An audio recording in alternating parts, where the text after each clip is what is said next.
Sir Eric Drummond was named the first Secretary General of the League, and initially people thought that it would be good to have some minor head of state play that role, and then the job was offered to Sir Maurice Hankey.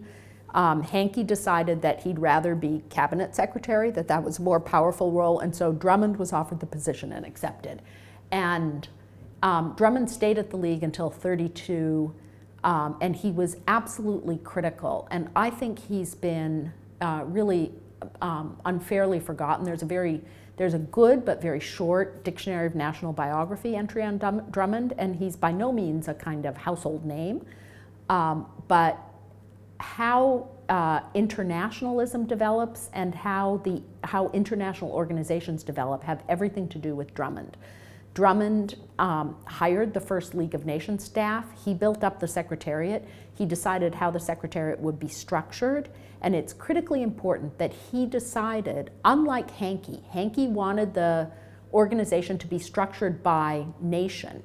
So the League Council would be made up mostly of the great powers, and they would each have national staff who would move in and support the work of an undersecretary who would be, the British undersecretary or the French undersecretary or the, American undersecretary or whatever. And Drummond got rid of that, and he structured it by function instead. So there would be a mandate section, a minority section, a health section, an information section, a social section dealing with issues like child welfare. And so all of those things that we think of as sort of crucial international problems actually developed in a way where they would have a staff, a designated staff, access to expertise, and kind of the possibility to develop norms, conventions, agreements, international agreements of their own.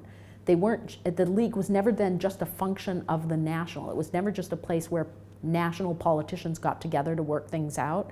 There was also this role from the very start for what we would today call NGOs, and for independent experts, and for people who thought the international community should care about a particular issue. And those kinds of people could come, partly because of the way Drummond structured the League, to Geneva and try and get a hearing.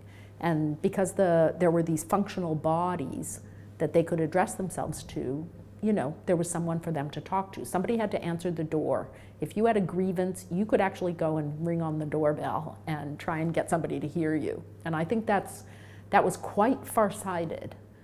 For somebody who came out of a Foreign Office formation, had been basically a career civil servant in the Foreign Office, that was very imaginative. And he was also a very good head of the League.